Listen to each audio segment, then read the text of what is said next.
ఓం నమో భగవతే వాసుదేవాయ నమః. ఇవాళ మన భగవద్గీత శ్లోకం 6వ అధ్యాయం ఆత్మ సంయమ యోగంలోని 24వ శ్లోకం.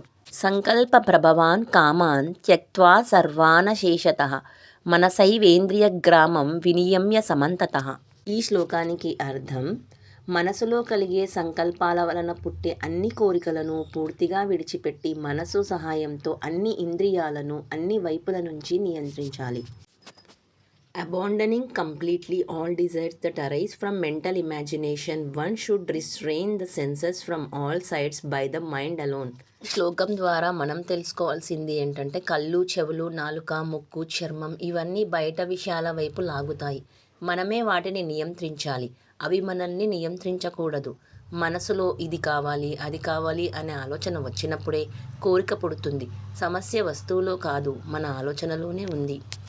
మనమందరం భగవద్గీతను చదివి విని జ్ఞానాన్ని పెంచుకొని ధర్మాన్ని కాపాడుకుందాం. ధర్మో రక్షతి రక్షితః. జై భగవద్గీత. జై శ్రీకృష్ణ.